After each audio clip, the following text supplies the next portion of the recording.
Excellent. So, if you're sitting comfortably, then I'll begin. If you're not sitting comfortably, I'll begin anyway, because it's the time. So, as usual, looking for subjects for tonight's talk. It was a couple of days ago, I was calling one of the Bhikkhuni monasteries and have to give a little teaching once a fortnight. It's called Awada, it's an old tradition. And usually I get a verse from one of the scriptures called the Dhammapada, just very, a couple of liners, very deep, very powerful.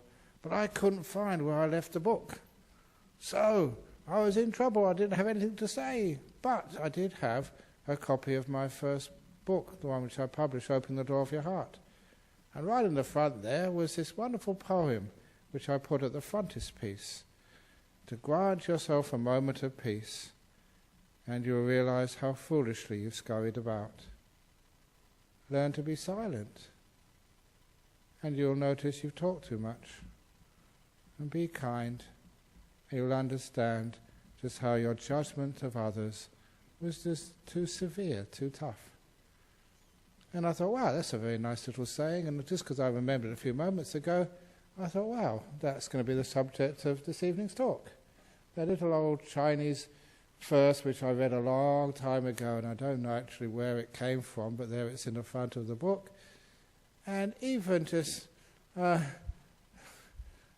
to grant yourself a moment of peace, and you'll find how foolishly you've scurried about. Because sometimes to make things happen in this world, it takes such a lot of effort. We run around this way and that way, always thinking that we have to really work hard to get results. And, of course, if you work hard, the only result you get is tiredness, sickness, burnout. There must be another way, and of course there is. And it reminds me of even the story of that book, Opening the Door of Your Heart, which I shared with people at the last meditation retreat. So the last couple of weeks, I haven't been sitting here on a Friday night, but I have been still giving talks at Jhana Grove, teaching the Easter meditation retreat for the BSWA. So anyway, that particular book, Opening the Door of Your Heart, the story behind it is really quite fascinating. And it's a sort of story which is behind just how things work in life. It is how I found it works best in life. So, I've been talking and giving these stories and tales for such a long time, but of course never really written it down, always believing that if everybody else could read the talks and read the stories, they wouldn't need to actually come up here and listen to them live. I'd have no more material for my talks. I know people always say, can you not find some more material, Ajahn Brahm? Oh, come on, give me a break. So anyway, just teaching some of those little anecdotes and stories and being able to sort of make a difference in some people's lives. There was one lady in particular who was at our Armadale group. It's a beautiful group over in Armadale Kelmscott Hospital. We've been teaching there for such a long time, and just a small group of people. Please don't think of going down there, because it's always crowded. We have like a limit of how many people can actually fit in that room, so it's always pretty crowded, and sometimes have to turn people away at the door because there's no fire and safety regulations.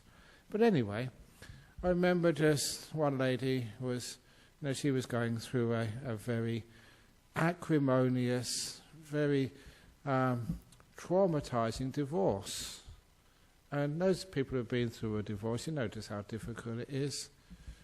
And, painful, it's just destroying of your hopes and all the things which you build up and your dreams of the future all come crashing down. And you have to rebuild your life again. And because of that, this lady, she did tell me she was suicidal many times. And the little stories which I told at Armadale Group on a Tuesday evening had basically pulled her through. She'd survived. And then she came up to me and said, Ajahn Brahm, you must write those down as a story to share them more widely. And my response was, nah, I'm too busy. There's too much difficulty. But this woman, she was very smart. She outwitted me totally because she said, okay, I'll write them down. And so she wrote them down and sent the first draft to me. And it was terrible. It was hopeless. The English was just so poor, and it didn't really grab the attention, and it was a mess. And so I said, well, if this is what you do, I can't let this go by me. I'll have to do it myself. She caught me. So I wrote them down myself, and they weren't as hard as I thought, because you know that when you really can train your mind just to be peaceful, to be still, meditate first of all, and you just write these things down, and they just flow. But it's easy. It's not that hard when you don't interrupt yourself. You don't start judging. Oh, this is not right. I can find another word. No, just write it. So I'd always do it after I was meditating for an hour or two, and I would only give it 1 hour. 1 hour just for a couple of stories. Write it down. Freehand. Couldn't use a computer. Didn't have any laptops or anything in those days. Just wrote it down by hand. And someone somewhere's got that manuscript, because it was actually hardly any mistakes there. They're just nice and easy to see. Because when you're meditating, you focus, and even your handwriting gets so beautiful. I know that somebody who looked at it said, oh, I've never seen that font on Windows. It's not on Windows, it's in Ajahn Brahm's brain. So I just wrote it down very easily. And then it took me, I remember, just 2 weeks. That's only 14 days, 14 hours to write the first half of the book. Just straight through, boom. So it was really easy. And I couldn't believe how just easy it was. I thought it would be hard to do things. Because when you have a moment of peace, you don't scurry, don't force it. It flows. I know that many athletes, they're not here this evening, one of the old friends who were monked together a long time ago in Thailand, he married an Indian dancer. He knows if he's ever here, probably hearing this at home. And she was one of the top dancers in India at the time, classical Indian dancer. He was a musician. And he's performed his works at Perth Concert Hall. So, it's very, very highly qualified, very successful musical family. And when she came here, first time, I was asking, how on earth can you perform to such a high level? To be on the front covers of the glossy magazines in Delhi. And she said, train. But when you perform, you forget everything. You just let it flow. You cannot interrupt it. You cannot control it. And certainly, you cannot just think. You just let it flow. And I've seen many other people say that's like getting into the zone in gymnastics, in sport, even for Buddhist monk giving a talk or writing a book. You get in the zone, really peaceful. And it's foolish to force it. And it just flows. And of course, once I finish the second half, you got a book. How on earth do you find a publisher? You know what happened to J.K. Rowling? Her books. Was it 7, 8, 9? Because somebody just showed me one of her books a few moments ago.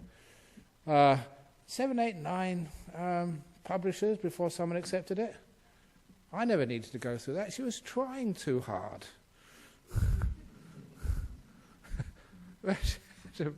Because I wrote it out hand. Remember just good old Ron Story, somebody remember him. He typed it all out for me and put it on one of these little CD discs. And he gave it to me just before I was travelling to Melbourne to give a series of talks.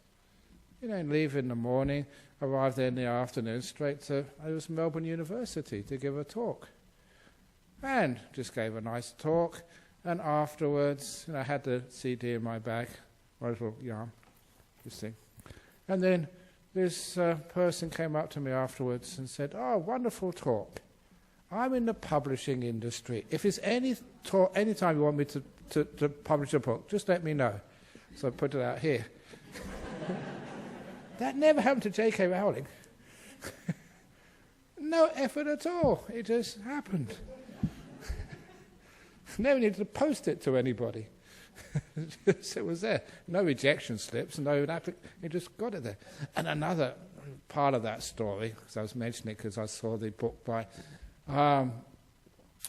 J.K. Rowling, Harry Potter, because that's been a very, very, very successful book, and part of the success of that book means it's been translated into many, many languages.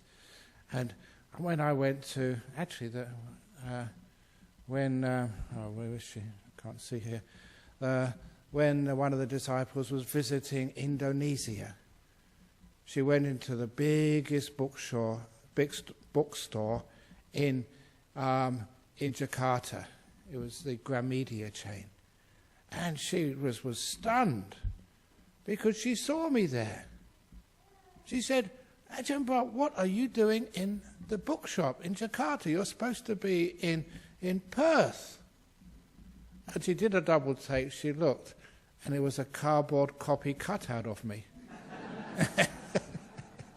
And she took a nice photo of it. And later on I went to visit there and see it. It was really weird to see a cardboard cutout of you. It looked like me as well, a bit smaller. Or maybe I've grown since then. But because the books did very well in Indonesia. And when I went there, I just saw, they have in the bookshops, you see, just the bestsellers. And I saw that, number 2 on the bestseller list was Harry Potter. And number 1 was Ajahn Brahm's Opening the Door. I beat Harry Potter. Yay! But anyway, just why that happens, you grant yourself those moments of peace. And all that's going around, all the forcing things, you realize that that's not always the best way to do things. Not only that, you grant yourself a moment of peace, like we did.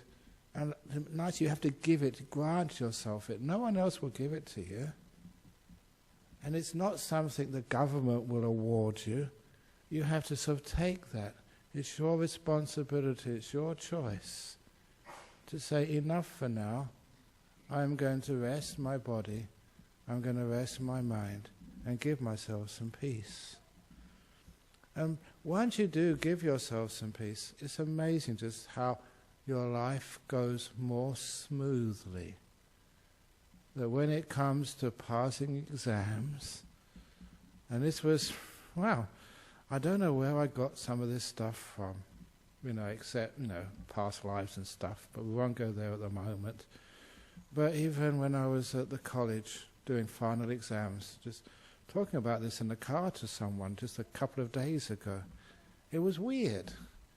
Why I had the courage and the nous to actually to do this. Final exams at Cambridge, and there we had to do 3-hour exam in the morning, 3-hour exam in the afternoon on theoretical physics, quantum physics, astrophysics of the galaxy, fundamental particle physics, all sorts of, sounds really interesting, but it's pretty tough stuff. And 3 hours in the morning, 3 hours in the afternoon, hour for lunch, 6 days in a row, Monday, Tuesday, Wednesday, Thursday, Friday, Saturday. That was tough. But I don't know why I did this. I had no lunch, I had big breakfast, big dinner, and then lunchtime I just went back to my room and meditated for half an hour. 10 or 15 minutes to get back to your room, 10 or 15 minutes to go from your room back to the exam hall, and I meditated, and I was giving myself some peace. And of course, this is what you have to do to get some peace. Forget about the past. That was the first thing which came into my mind. What had I done in the morning exam? Did I do well? Did I pass? Did I fail? Blah, blah, blah. Who knows? But what I did know, that there's no way in the world I could change those results. I know these days some of you come to me, you've done your exams, oh, I'm not sure if I did well, and you come to get some chanting from me. Actually, it's amazing just how sometimes that works. At least, honestly, I don't know if she's here today, but there was a lady from Malaysia. She came, up here 16 times. She failed her English exam to get sort of the PR visa. What's it called? English? Okay, whatever it is. Well, to get your visas. She failed it 16 times. And so, she came and, I've got to go back to Malaysia, this is really... So why don't you take it again? What's the point? 16 times I failed. I said, but you didn't get the chanting from Ajahn Brahm. And of course, I only tell the stories when it works.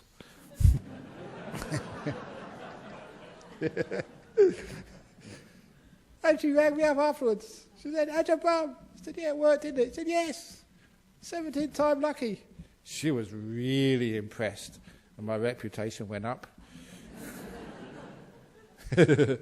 But don't rely on that, because there was another lady who came here, and she asked some chanting for her exams, the first year at university, and she failed. She never told me. I never saw her again. It's only from her friends. What she was saying, Ajahn Brahm's no good. He's not a really good monk. He's a terrible monk. And so some of the friends said, look, if that comes back to Ajahn Brahm's not a good monk, don't worry about it. It's not your fault. She never did any work, never went to the lectures, never went to the tutorials. She was just partying, first year away from home, and she just let loose. There's only a certain amount chanting can do. Come on, give me a break. But anyway, it's best actually, not even chanting is the best, it's just learning how to be peaceful. Learning how to let go. So in the morning, let go of the past. Didn't worry about the future. I needed to really prepare myself now. The best way of preparation is not to scurry about, get the books out, start revising, whatever. The best way is just to relax. It's an obvious thing because your poor brain is tired. It needs to re-energize, to recharge it. And you don't recharge it with caffeine, because if you put caffeine, you just get even more restless and more sort of scrambled. Or my favourite word, discombobulated. And you don't need to look that up in the dictionary. Just say the word and you know what it means. Discombobulated. I don't know what combobulated means, but anyway, this is the opposite of being combobulated. Discombobulated.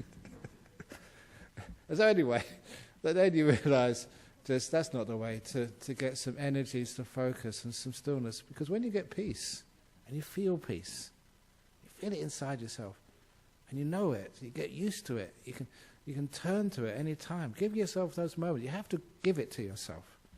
Take it. And it's there for you so often.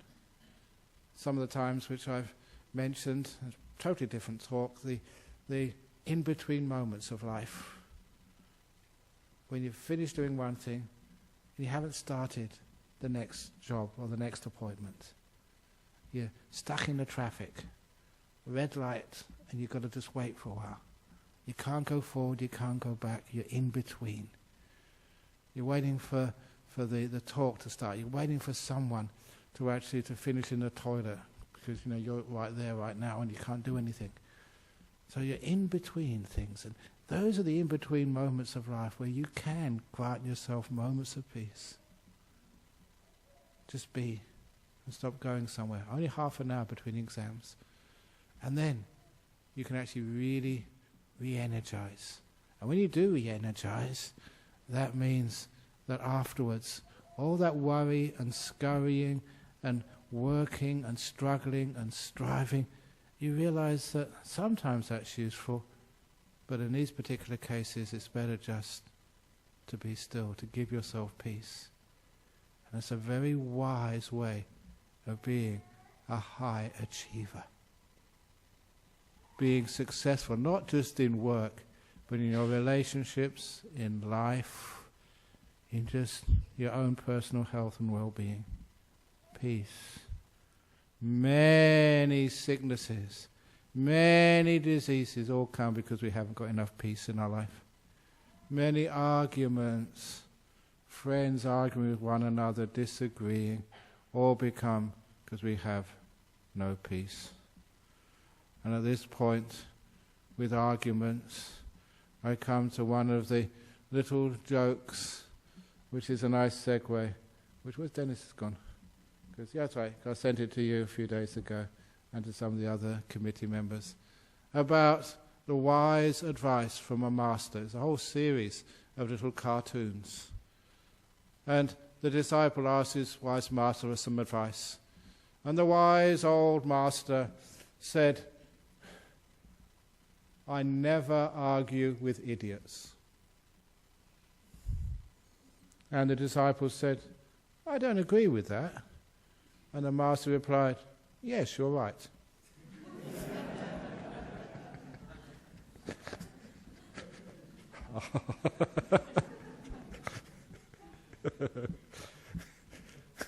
Okay. So, learn to be silent, and you know you've talked too much. I don't know how many times talking has got me into trouble and other people into trouble. And sometimes for myself, I talk so much. People ask me for advice, and sometimes that, when I say, "Oh, you should know," they say, "No, that's not good enough. Come and give me some advice." And they ask me for advice on their marriage problems. Well, come on. I've never been married. What would I know? But what I do know, when I told a few Thai people today that because it's the New Year celebration, so I gave them a blessing. I gave it to the blessing in Thai, and it really, translated as, may you be happy and successful, just have good health, and have a sort of good life, and have enough money but not too much. And because these were Thai women, mostly married to Australian men, and I said, "And may your husband never complain." And they laughed at that. I must have hit the spot there. But then one lady came up and said, "Well, I don't have a husband." And I said, "Well, then you're free." And all the other ones said, "Yes." Her bad karma has now been exhausted. That was really crazy stuff they were saying to me. But anyway, so sometimes, why do you ask me those questions? So sometimes silence. Learn to be silent, and you know you talk too much. Because every time I say jokes and stories like that, I usually get into trouble. Especially, oh my goodness, I just remembered now. I don't know if they're here this evening, but I'm doing a marriage blessing on Monday. So please, it doesn't refer to you. So I did that once, I forget who it was. I told a marriage joke, and they looked at me totally stone-faced and said, "Ajahn Brahm, I'm going to Indonesia to get married tomorrow." I thought, oh my goodness, what have I said? So anyway, so when you talk too much, you're always liable to put your foot in your mouth. And if you've got bigger your mouth, the more chance there is the foot's going to go in there. So, and sometimes silence is very good. Because in silence is one of the little techniques which I have encourage people, whenever there is an argument, is actually to have the 5 seconds of silence after someone has really shouted at you, abused you, ranted at you. So somebody goes on, rah, rah, rah, rah, rah, rah, rah, rah, rah. Don't use the opportunity when they stop speaking to defend yourself and for you to say something back at them. Have a 5 seconds of silence.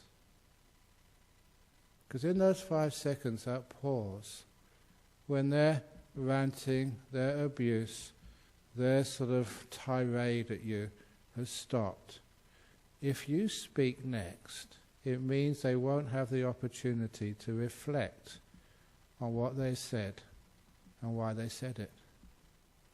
So just to give the 5 seconds of silence after someone has shouted at you, means that there's nothing else they can contemplate, reflect upon, except the inappropriateness of their words.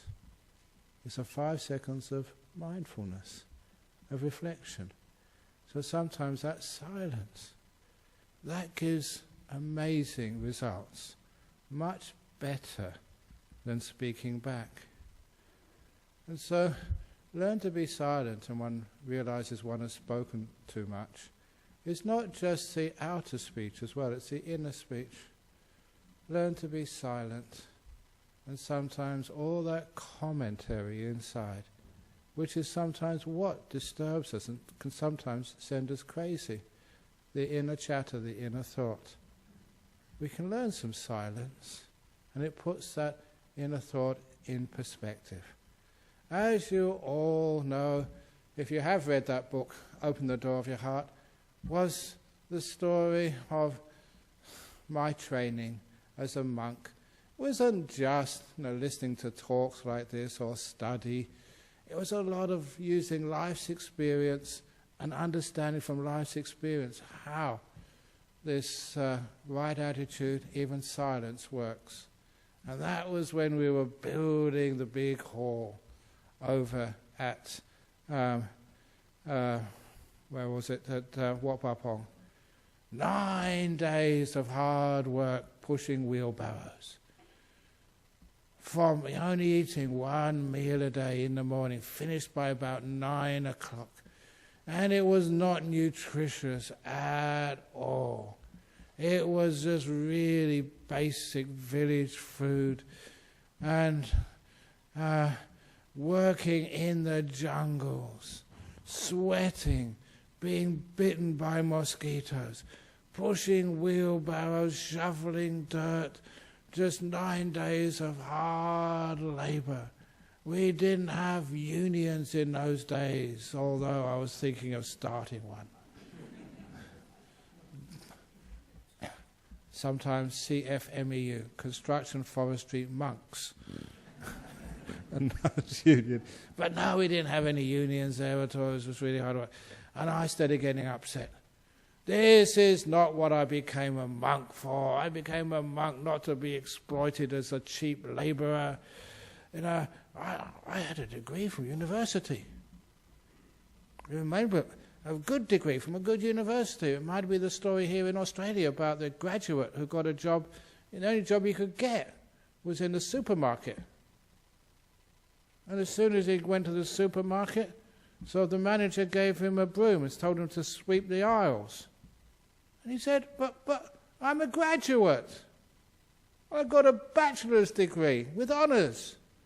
And the manager of the supermarket said, oh, sorry, sir, I never really understood that.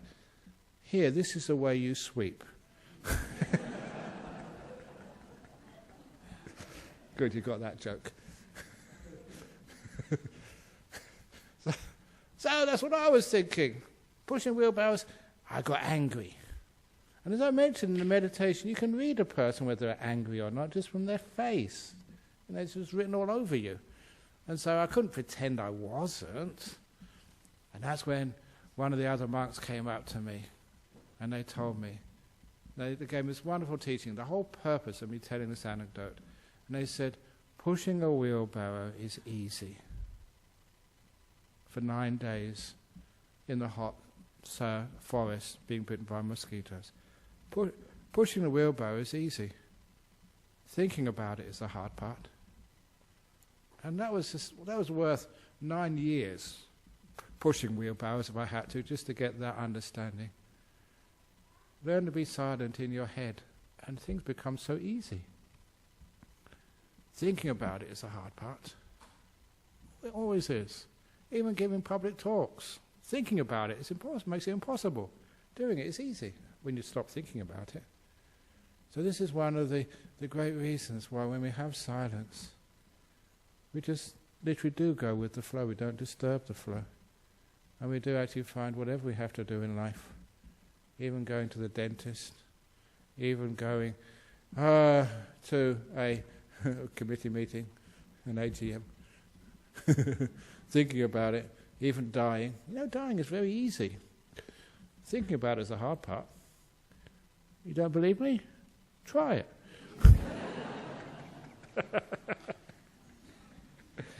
And afterwards, if you become a ghost, you can come and kick my backside and say, "Ajahn Brahm, you told me it was easy." It's not. No one's ever kicked my backside that way, so it's obviously it's true. So, like, forgiving is easy. Thinking about it is the hard part. When you think about it, you just justify, they don't deserve to be forgiven. I can't forgive them. They should forgive me first of all. Whatever. That's what the hard part is. Doing it is the hard part. Sorry, doing it is the easy part. Thinking about it is the easy part. The other way around, isn't it? You see, I told you, the more I speak, the more I'm going to put my foot in the mouth. So doing it is easy. Thinking about it is the hard part. That's why grant yourself a moment of peace. And you learn how foolish you used to go about. Just learn to be silent, and you do talk too much. We all do, and it's not just here; it's also inside our heads. We forgot the art of just being silent and just doing stuff without complaining inside. And lastly, it was learn to be kind, compassion. And you realize your judgment of others was far too severe. Because what kindness does, a little kid just crying, that's what kids do. And it's wonderful that you bring kids into this talk. Because this is human, this is life, this is how this world is. You can't control life. So you don't judge. You accept. You just embrace. You learn to be kind. You know, when we're kind, this whole thing about kindness, caring, instead of curing, when you try and cure a kid and say, "Stop speaking, stop interrupting, there's a holy monk up there, must be bad karma." No, don't do that. That's trying to cure your kid of things which is natural. Trying to cure your husband, your wife, when things it's just natural. You know, sometimes I know that a couple of Venerable Mudus friends who were here, went to school with them, and the first thing I did was to ask them, well, you know, what was Venerable Mudu like when he was at school? You know, what sort of stuff did he get up to? You know, tell me that he was human. Because sometimes when you become like a monk or a nun, sometimes think, oh, you must have been born with a bald head. Which I probably was.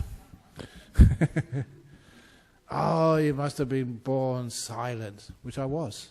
It only lasted for 1 or 2 years, and then you started making... And so, sometimes all the bad things which I did when I was a kid.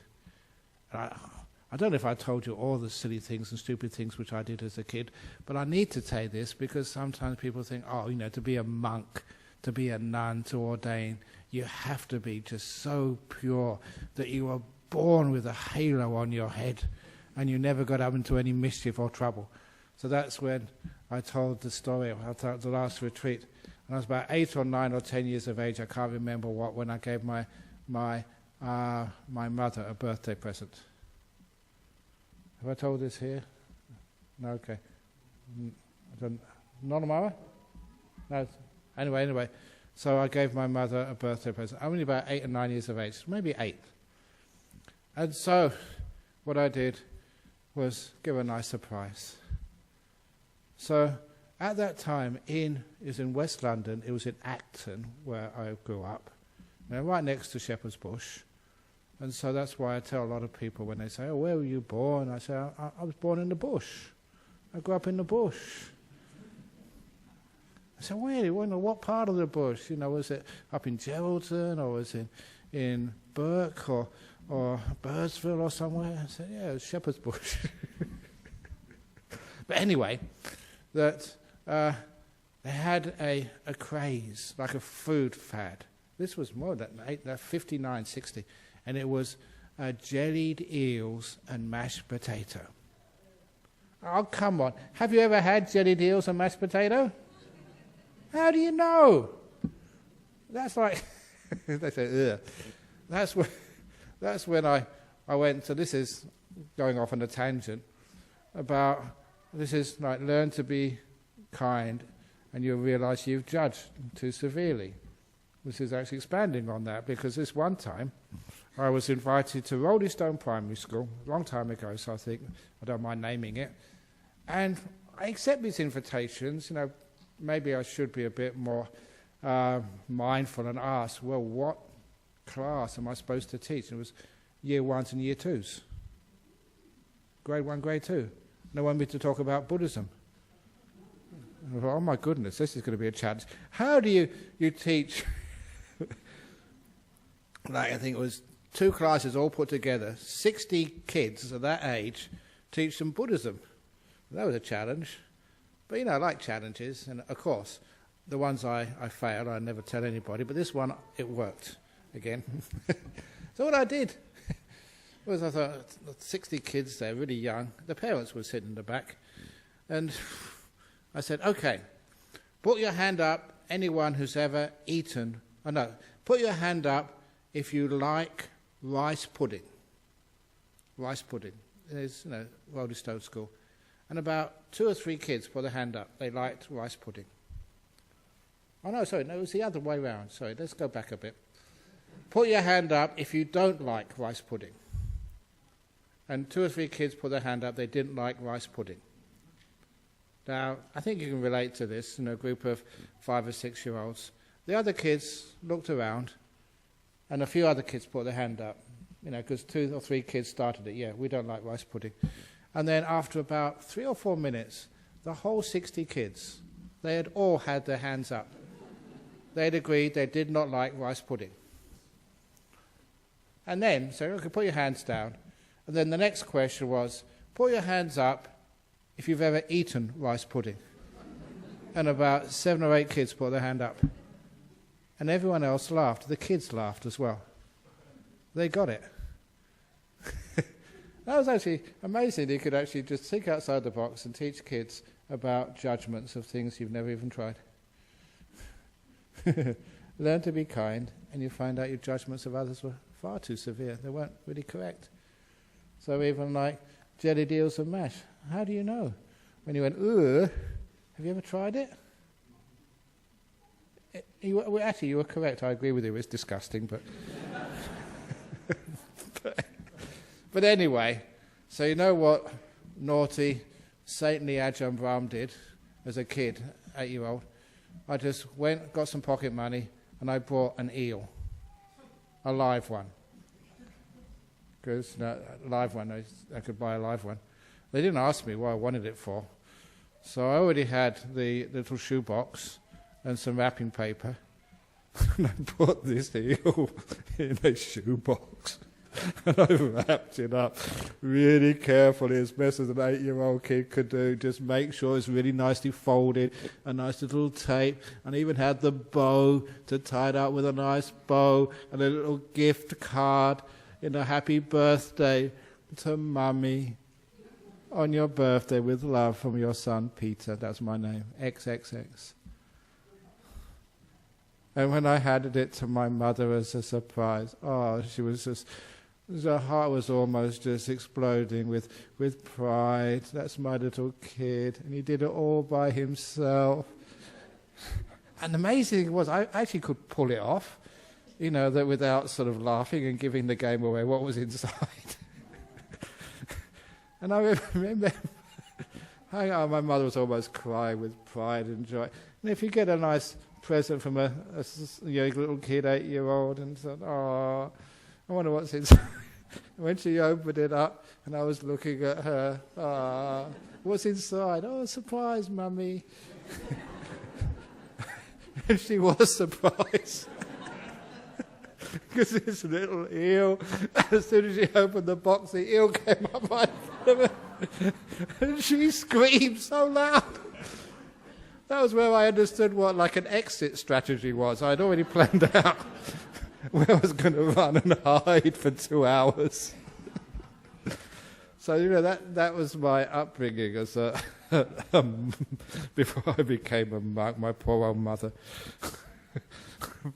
But I'm sure we get some nice stories about Mudu and all the other monks when they were young. It's just humanizing people. Learn to be kind.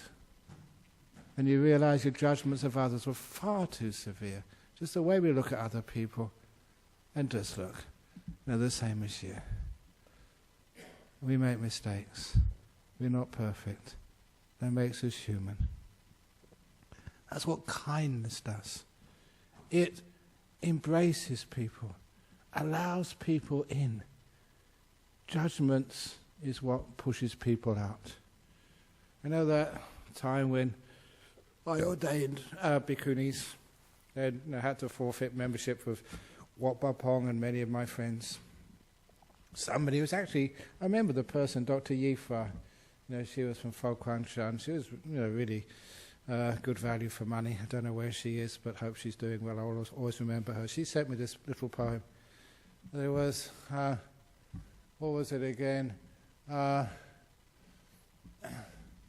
They drew a circle which pushed me out. Heretic, troublemaker, think someone to flout. But love, like compassion and wisdom, had the wit to win. I drew a bigger circle, which included them in. And I like that one.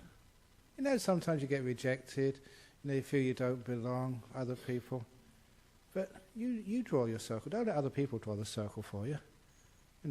Where you belong, and just, if people just reject you, put a bigger circle, which pulls them all in. The bigger the circle, the better. Learn to be kind. And you realize your circle is not big enough. Expand it. Make it bigger. And that's why for those people who do go to things like the Sutta class, who go into Buddhism a little bit deeper, they always call those four, they call them Brahma Viharas, the abidings of the gods, basically. Of loving kindness, metta, karuna, compassion, mudita, which is sympathetic joy and equanimity. They always call them the apamana, the what would you call it? Without boundaries, without edges, without limit. And that's, I think, wonderful description of what sort of kindness, forgiveness, compassion, sympathetic joy. It doesn't have a circle of a specific radius. It just keeps expanding that until everything gets included in. When there's actually no circle, there can be no measuring. There cannot be any judging. How many times have you been measured and judged? By Facebook? By Google? It's great not having a Facebook page. At least I don't think so. But I've got a Facebook fan page or something. Yeah, but anyway, nothing to do with me. I don't know that. Never logged onto it or know anything about it. That's a wonderful thing, because as a monk, learn to be kind. And your judgment of others, actually it's not severe, it doesn't exist at all. Isn't it nice not to be judged? In other words, how can you judge another person? Learn to be kind, your judgment of others was too severe, but it's also learn to be kind and your judgment of yourself was too severe as well. That is the biggest problem. Just when we judge ourselves. Oh, I'm not good. I'm a failure. What else can we say about ourselves? Oh, I'm too fat. Learn to be kind and your judgment of yourself is too severe. Whereas actually I found out it's not fat, it's actually anorexia. Well, it's true. I looked it up in a book, in the dictionary. And we said the definition of anorexia was you look in the mirror and you think you're fat. And I thought, wow, that's me.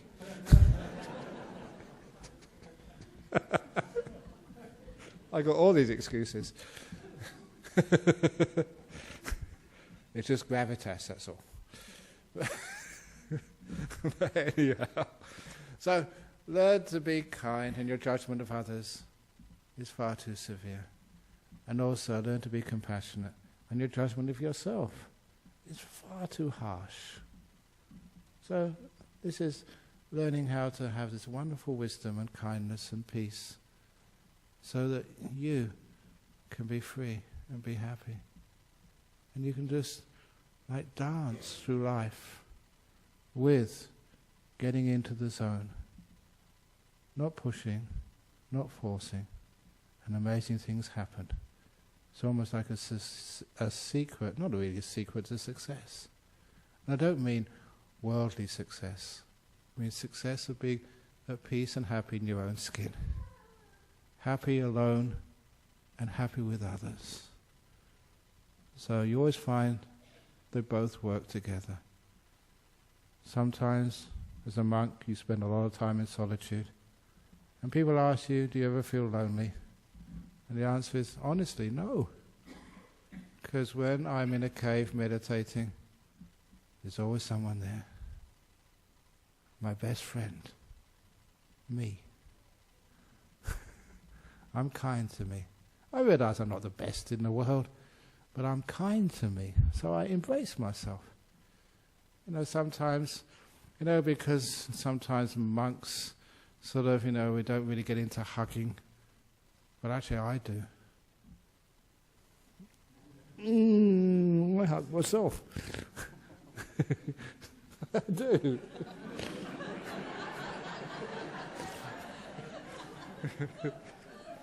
Now, if you want a hug, someone else hugs you, don't know what trouble you might get into these days. But, you hug yourself, you've got no trouble at all. You can't catch any disease. You can't get into trouble with some abuse or whatever. So you hug yourself, and it actually really works. Give it a try. Come on. Those ones, just really get into it.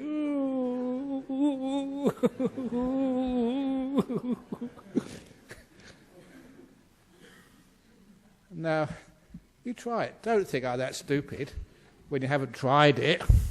Just like those kids who didn't like rice pudding because they never tried it.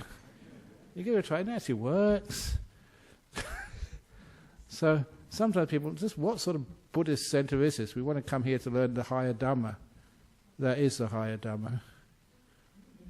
That is something which you feel, you experience, not theories anymore. Things which actually do create this beautiful sense of peace, freedom, solves problems in this world, increases your health. Grant yourself a moment of peace. You realise you don't need to scurry around so much. Learn to be silent. Don't complain, this is rubbish, what am I doing this about? Sure, shut up and feel it instead of just complaining about it. Life is quite easy when you don't think about it too much. Just do it. Obviously you've got to think about something. This is not just leaving your brain outside and getting abused or getting into a cult. But sometimes we think too much. And of course, learn to be kind. Basic, wonderful teachings which don't really need a religion to teach you that. Just be kind, compassionate, forgiving. And then you find you do judge others far too harshly. And you judge yourself too harshly as well. So cut yourself some slack. Thank you for listening. Sadhu, sadhu, sadhu. Okie dokie. So, what have we got here? Any judgments from the floor? No, questions. Any questions anyone has from the floor? Yes, we have a question over there. Excellent. And we have the questions from the audience. Yes. Thanks for the talk. I just had a question about when should we use our mind and our brain? Okay. Find the middle way. Why should we use our mind and brain? Certainly there is times to explore. But sometimes that when we use our brain, we're thinking and we get stuck in old ways of looking. Here's what I did the other day. You just hold up a bottle. What is this? This is difference between contemplating and exploring. Contemplating, this is glass bottle, environmentally good. It is got some nice water in it. It is, half full. It is yellow at the bottom. It is small at the top. Those are old thoughts. So in order to get innovation, deeper understanding, we put it up, and when we have exhausted all our old ideas, when we can't give it a name anymore, when the thinking stops, that's when we can see. That's called exploring. Otherwise you're caught in old ways. So maybe your partner or an ex-partner or something, and you've already sort of think, oh, they're just so self-centered, they're just so mean, they're so nasty, vindictive. That's just old stuff. Exhaust all that and then have a look at them, keep on looking, and you'll find you see something totally new, which you never expected before. Learn to be kind, and you realize your judgment of others was far too severe. So if you really want to find out the truth, be kind. Have some thinking, but then go deeper than thinking. Okay, here we go. What is your perfect Sunday? And what do you think of meditation programs people use on their mobile phones? I don't have a perfect Sunday because it hasn't come yet. All I've got is Friday evening. So, a perfect Sunday, we will find out when it happens. What do you think of meditation programs people use on their mobile phones? Don't think, just do it.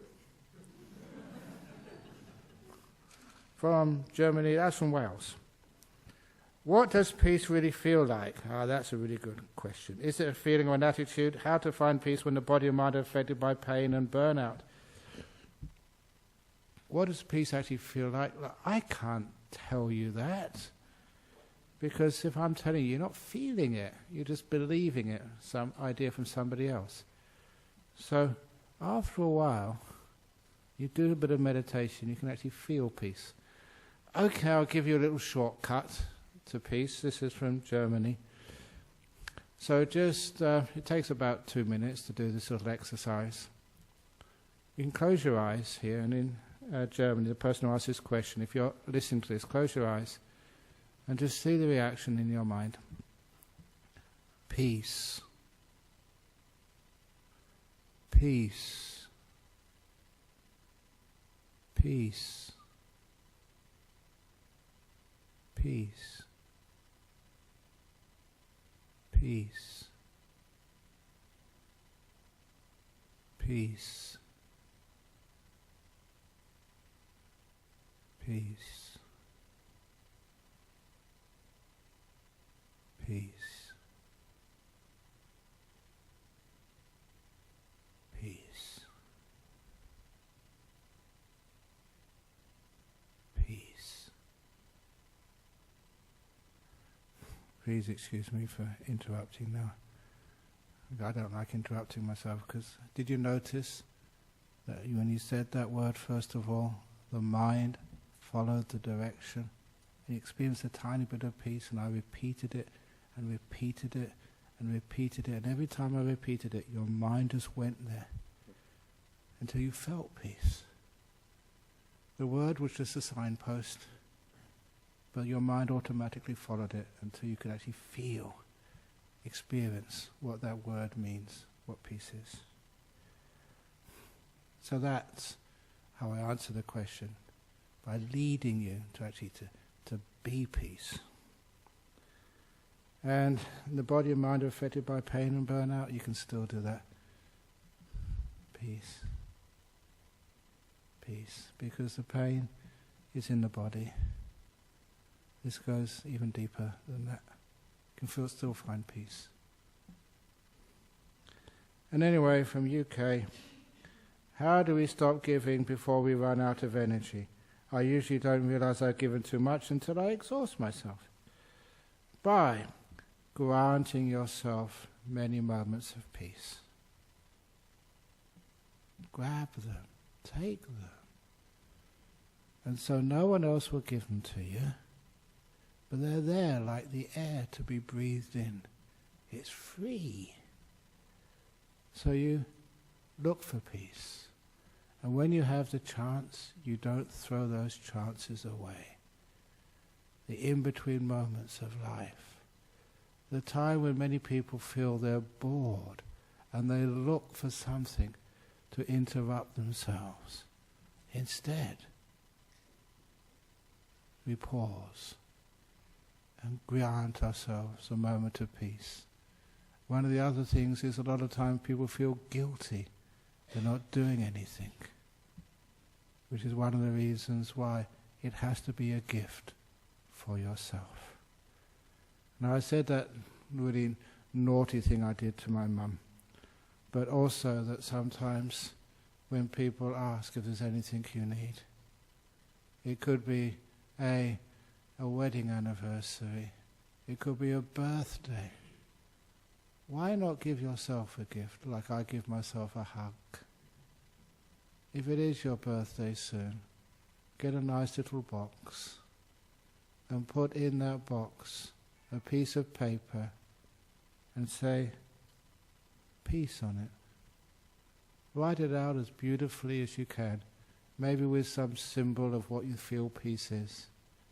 Put it in the box, wrap it up with some really nice wrapping paper, put a nice little bow on it, a nice little card, and say, to me, with love from me. And then put it aside. It'd be even wonderful if you can post it to yourself. And when it arrives, or just hide it somewhere and discover it. And say, oh, it's a present, it's for me. And look at it, to me, with love from me. Ah, isn't that sweet? And then you open it up, and you find inside there's a little message. Peace. That's what I always wanted. So it's just a little exercise to make so not just, okay, I grant myself a moment of peace. Do something which actually reinforces that mental message, that emotional gift of giving yourself some peace. And the little box, you can do all sorts of stuff in there. You can put like forgiveness if you feel you've done something wrong, or you've mistreated other people. And you put in there, I forgive me. Or just love. If no one else loves you in this world, put a little heart with a little arrow through it. Ajahn Brahm loves Ajahn Brahm.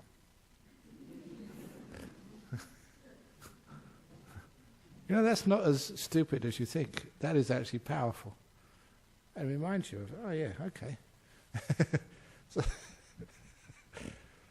So whatever you need in life, that's what you can give.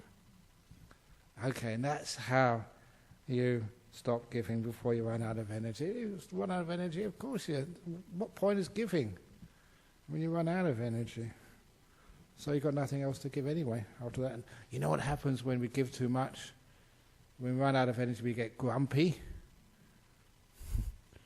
And we get angry. We get negative. It's just nature because you've got no energy. So give yourself a moment of peace. Be kind. Be silent. And you also recharge too. Okay, so thank you all for listening today. Now, follow my own teachings and I'm going to be silent.